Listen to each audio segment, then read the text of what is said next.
TSB, JJS, Heroes Battlegrounds, all popular Battlegrounds games, but today we will be exploring the most underrated Battlegrounds games to see if they are trash or peak. Subscribe to become OP. Starting with Limitless, a new Jujutsu Kaisen Battlegrounds game that has recently appeared onto the scene. Now you may be thinking, what separates this game from all the other JJK Battlegrounds games? Well, its actual features present and sorta hidden within the moveset that make the two characters, Sukuna and Gojo, function much differently than the other games that feature them. Starting with Gojo, his infinity in this game works exactly as it should. Reversal Red has like two different variants, one where you jump and do it and another one that leads it to a black flash when you hit the Reversal Red on your opponent's back. Lapse Blue has an exploding Lapse Blue variant, which is also pretty cool, and then you have of course the normal Lapse Blue. You have this super cool passive when you kill someone with Gojo, basically gives you Ultra Instinct for a few seconds, Swift Beatdown, which includes a jumping variant, then Crushing Rushdown is your standard combo extension move. The domain is pretty standard as well. I mean, you have your max Reversal Red and the Lapse Blue, which is unfinished for some odd reason, the Flash Collapse move. It is super satisfying to land, but this game probably has the coolest Hollow Purple I've seen in a JJK Battlegrounds game, which is honestly pretty impressive. Damn! Yo, you nuked the entire map! Look at this man! He's fried to a crisp! I probably forgot to mention that this game also features destruction physics that basically any Battlegrounds game after Jujutsu Shenanigans must have, I guess. Now on to Sukuna, which is currently early access. The coolest part about this game, Sukuna, is probably the fact that the Shrine special can air juggle and cut off limbs to the point where your opponent is literally disabled and just has to die. The other moves are quite basic and I don't really think they are worth talking about, and since Sukuna is unfinished, he also doesn't have an awakening. Sukuna does have double jump though, which I thought was pretty awesome. Fought a hacker too in this game, which was pretty funny because he genuinely sucked despite him having infinite health. Now on to why I think this game has such low players. As of right now, I think it's honestly due to the lack of content. There's barely any characters right now, and besides the unique features the game has, it just kind of feels like any other JJK Battlegrounds game right now with TSB combat and JJS destructive physics. Not really anything too crazy, but honestly, they kind of shot themselves in the foot by making yet another JJK game in a genre already full of them. I'll give Limitless at its current state a 7 out of 10. Now we must talk about Chakra Battlegrounds. The game at first I didn't really like, probably due to all the bugs that the game had on launch, but now it has been fixed and the developers are back working on the game, which is great. The newest characters being Rock Lee and Zabuza, and honestly I had a blast using both. Now Rock Lee probably has the most unique awakening mechanic out of any Battlegrounds game I've ever seen. He opens gates to unlock his awakening moveset, which I think is incredible, and the combos you pull off with Rock Lee are disgusting. Leaf Drew? Yo, is he dead? Rock Lee! Rock Lee is too much fun. He probably is my most favorite character in the game, hands down. You have Primary Lotus, which literally turns into an insane cutscene move. You have Leaf Blade, which turns into a massive AoE Leaf Blade variant. Then you have Leaf Shears, which turns into a powerful Leaf Drill move. Leaf Storm Strikes, which turns you into a Leaf Blitz. But probably the biggest surprise was the way the last gate was handled, which unlocked Rock Lee's powerful ultimate move that is also an awesome QTE move that changes based on if you or your opponent wins the QTE. Absolutely insane. Now on to Zabuza, who is just absolutely broken. I heard that they tried to nerf this man, but I'm not gonna lie, bro, it is practically impossible simply because of his M1 range, which causes him to outclass basically every character when it comes to simple M1 trading. The good thing is a lot of his moves are blockable, and since his M1s are slower than the entire roster, you can punish him pretty easily if you can get an opening. But his moveset is awesome and has a ton of potential already. Oh my god, this is crazy! Oh my god!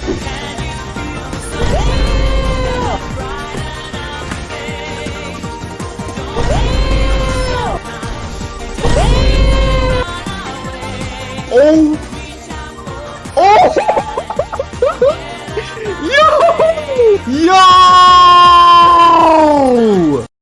His awakening currently only has one move called Wide Cut. Wide Cut! Hey! Hey!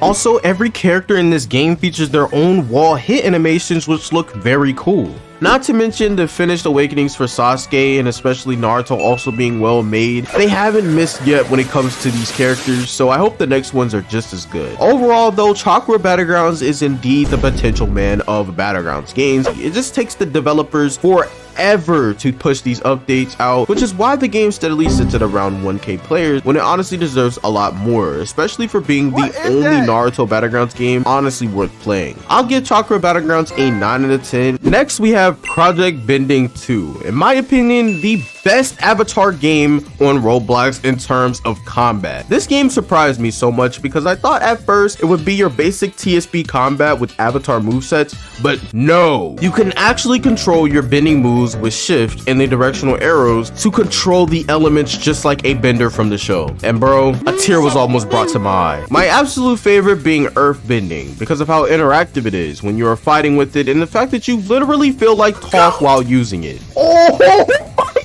Yo, this game is insane. Why does this not have more players? I really wanted a game exactly like this on Roblox, and there's not really many out there. But maybe people don't like it because it may be simply too complex. Because besides the actual bending, the game can feel quite clunky, which is why I think the rating for this game is quite low. People load in expecting a smoother experience and kind of get let down. But I still enjoyed this game so much because it scratches that Avatar itch I've always had. I'll give Project Bending a 7.5 out of 10, and the next game is Jujutsu Beatdown. Now, I personally feel really bad for the things I've said about this game previously. I called it clunky and basically not worth playing, and those are very harsh words. So now, after replaying it, I can finally say I was wrong. Upon me replaying this game again, I had a solid time with it, enjoying some of the new characters and the newest character, Toji. What I will say about this game is that the public servers are probably the most chaotic thing you will ever experience while playing the Battlegrounds genre. I do like the fact that there is game modes that randomly happen because it can bring a sense of order to the chaos in the public servers. The game also has a boss in the game famously known as Takuna, which is really cool to fight and give this game something different to stand out. The strongest character being literally freaking Virgil from Devil May Cry also has to be unlocked by participating in these game modes. But as far as the map goes, you have these rails which get in the way a lot of the time, I'm not gonna lie, and the destruction physics unfortunately does the same thing, and it's nowhere near as optimized as Jujutsu Shenanigans system, unfortunately. But the absolute coolest part of this game's combat system is the air combo system, which allows you to basically air combo at any time you want as long as the move permits it, or you just straight up uppercut your opponent, and this unlocks some really cool combos in the game. And the awakening moves in this game are just as over the top as I remember, and you truly feel as powerful as you would expect. Overall though, this game has truly grown on me recently. I kinda enjoy the combat system more than JGS, to be honest, because it allows me to get more creative with my moveset. I'll give Jujutsu Beatdown a nice 8.5 out of 10. Alright, so the next one is kind of a funny one, that being FNAF Battlegrounds. Now this game, I'm not gonna lie, isn't that good, but it can be fun if you are a fan of Five Nights at Freddy's, and I at least at one point was a big fan. And plus you are fighting outside of the picture area in a parking lot. It doesn't get more lore friendly than that. I tried every character in this game and each one honestly feels pretty accurate to the character itself, even down to the Bite of 87 that Foxy has as an ultimate move. Bite of 87! The Bite of 87! This is so goofy. This is just so goofy, bro. The funniest thing is the scream move, because you'll constantly hear it every time Bonnie or Freddy uses it, and it just makes the game sound like this all the time. My favorite out of the characters honestly ended up being Purple Guy because of his very fun and honestly simplistic combos. The most annoying part about this game is honestly the Golden Freddy boss fight that just randomly spawns. He just gets in the way and has a ton of HP, and he puts you to sleep sometime, which is annoying. But the fact that Freddy's Awakening consists of basically throwing pizzas at people and putting them to sleep while also throwing a barrage of scratches, so that obviously makes this game a 10 out of 10. Shut your stupid. But in all seriousness though, there is basically zero to no quality control, and the game is pretty clunky, but it's fun for the most part if you want to goof around with friends while playing with some FNAF characters. So it can't really be much higher than like a 6 out of 10 in my book. Next, on to Legends Battlegrounds, the game that barely gets any updates honestly, which is probably why it always has less than 10k players. When it could be one of the top Battlegrounds games because of its quality, this game probably has some of the best cutscenes and finishers for moves in the entire Battlegrounds genre. Like, I'm talking, some of these moves are better than TSB. Oh my god, Freak is back. Unfortunately, Shinji still isn't finished yet, and we have been waiting for absolute months, but his moveset is also really cool, and he probably is the best character in the entire game, I'm not gonna lie. Overall, however, Legends Battlegrounds feels just as good as any other Battlegrounds game, just unfortunately doesn't get updated as often as it should. I'll give Legends Battlegrounds honestly a 9 out of 10 quality wise. Now, probably my favorite game that I've tried out today for these underrated Battlegrounds games is honestly Classic Arenas. I stumbled upon this game and I honestly am so surprised not more people are talking about it. It's literally a classic themed Roblox Battlegrounds game that actually kind of functions. Like, bro, but this game is awesome, despite the actual combat not really being as smooth as I wish it was, but it almost fits perfectly because Roblox Jank was a part of the classic Roblox experience through and through. The coolest part though is the many references to classic Roblox, whether that be the sound effects the moves themselves make, and of course the characters they added to the roster. Favorites like Shaletsky, Builderman, just the freaking robot, the robot tutorial bot, man. Even one of the maps allows you to literally play natural disaster survival by using text or Robux to summon a disaster, which I thought was a nice touch, and I of course had to do it to troll the map. The different ultimates each character has is also awesome and fits each character perfectly. My favorites honestly being a Parkour Ninja, surprisingly well animated cutscene ultimate, and Coil Expert randomly turning into Gojo with his gear hollow purple. And this game is what I mean by I wanted more creative and unique Battlegrounds games, because it takes the genre and spins it on its head by creating a game paying homage to classic Roblox, which will always be my favorite genre of games on Roblox because of my nostalgia, of course. I'll give this game a 8 out of 10. Definitely is super cool, and I suggest everyone at least try it out because it deserves way more than like 1,000 players. Next is Vocaloid Battlegrounds. I immediately thought this game would be dog